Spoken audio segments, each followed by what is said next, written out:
जय महाकाल दोस्तों, हमारे YouTube चैनल आयुर्वेदा ज्ञान एवं तंत्र मंत्र में आप सबों का स्वागत करता हूं। आज जो यह वनस्पति मैं लाया हूं, यह वनस्पति आपने देखा होगा।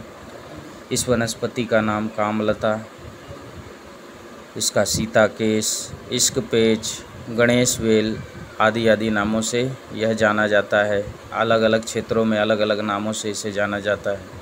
यह बहुत ही खूबसूरत बेल होता है। ये मैं जंगलों से सीधा दिखा रहा हूँ, जो कि हिमाचल के जंगलों से यह वीडियो मैं बना रहा हूँ। यह जो है बहुत ही लाभकारी वृक्ष है, जो कि दोनों तरह से काम लिया जाता है। ये औषधीय प्रयोगों में भी इसका काम लिया जाता है, तंत्र प्रयोगों में भी इसके जड़ों का, इसके पुष्पों का प्रयोग किया जाता है।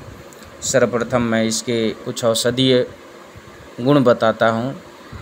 अगर मान लीजिए किसी को सूल पड़ता हो, जो कि खूनी सूल पड़ता हो, तो इसके थोड़े से डंठल को तोड़ लें, उसे पानी के साथ पीस करके थोड़ी सी मिश्री मिला करके, और जिनको सूल पड़ रहा हो, जिनको दस्त हो रहे हो बार बार, उनको इसे पिला देना है। आप देखेंगे कि 5-10 मिनट बाद उनका कैसा भी मरोड़ देने वाला सूल हो, चाहे कैसा भी खूनी सूल हो, वह बंद हो जाता है। ये प्रमाणित है। बहुत ही प्रयोग और इसका है, जिनका धरण बार बार खिसकता हो, तो उनको इसके जड़ों को छोटे से टुकड़े काट कर इसको गले में या कमर में धारण करवा देने से उनका जो नाफ टलना है वो दूर हो जाता है। तीसरा इसका प्रयोग है, जिनके कई बनते हुए कार्य बिगड़ जाते हों, जो कि उनका होने वाला काम भी नहीं होता हो, तो रवि पुष्य नक्षत्र के दिन इसके जड़ों को छोटा सा टुकड़ा, पहले अगरबत्ती धूप वगैरह दिखा दे, उसके बाद छोटा सा टुकड़ा काट करके तांबे के ताबीज़ में उसे भर के और गले में धारण करते हैं, तो जिस कार्य हेतु आप जाते हैं उसमें पूर्ण रूप से सफलता मिलती है। वैसे भी इसको अपने घरों में लगाने से हमेशा घर में सुख शांति बनी रहती है, और इसका दर्शन करने से हर कार्य जो है सिद्ध हो जाता है। इसीलिए शुभता का वृक्ष, शुभता का यह पौधा माना जाता है। और इसका जो पुष्प होते हैं वो इतना मनमोहक होता है कि किसी के भी मन को मोह ले, और इसकी बेलें भी बहुत खूबसूरत होती हैं।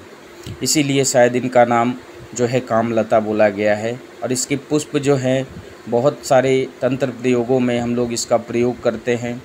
जैसे कि मान लीजिए किसी तरह की, किसी के ऊपर आकर्षण का प्रयोग अगर हो गया हो, इस वनस्पति को 7 पुष्पों को उसे पीस करके, एक विशेष मंत्र होती है, उसे पीस कर अगर पिलाया जाए, तो किसी भी तरह का उसको खिलाया पिलाया, वशीकरण के लिए अगर कोई खिला पिला दिए हों, तो उसका काट हो जाता है। तो ये वीडियो मैं अलग वीडियो में बनाऊंगा। अभी मैं वनस्पति के ऊपर चर्चा कर रहा हूं, तो वनस्पति का ही प्रयोग बता रहा हूं। और इसका एक प्रयोग है, जैसे कि मान लीजिए किसी के हाथ जल गए हो या कोई दाग हो ऐसी, तो इसके पत्ते और घृत कुमारी, जिसको एलोवेरा कहते हैं, इनके दोनों पत्तों को पीस करके जहाँ पे जली हो, अगर उसका दाग भी एक दाग का नामो निशान नहीं रहेगा, ये प्रमाणित मैं बता रहा हूँ, पीस करके अगर उसका लेप करते हैं और गुलाब जल से उसे पोंछते हैं, तो आप देखेंगे कि जला हुआ जो निशान होता है, जो सफ़ेद दाग हो जाते हैं, वो भी दूर हो जाता है। ये प्रमाणित है। ये विशेष वनस्पति आप सबों के बीच प्रस्तुत किया हूँ। इसे अपने घर में अवश्य लगाएं। ये हर जगह आपने देखा भी होगा, कई लोग इसको अपने घरों में लगाते हैं। ये सुख शांति का प्रतीक माना जाता है यह पौधा, और इसके दर्शन मात्र से सारे बिगड़े कार्य बन जाते हैं। यह बहुत ही प्रसिद्ध और बहुत ही लाजवाब कार्य करने में सक्षम यह वृक्ष है।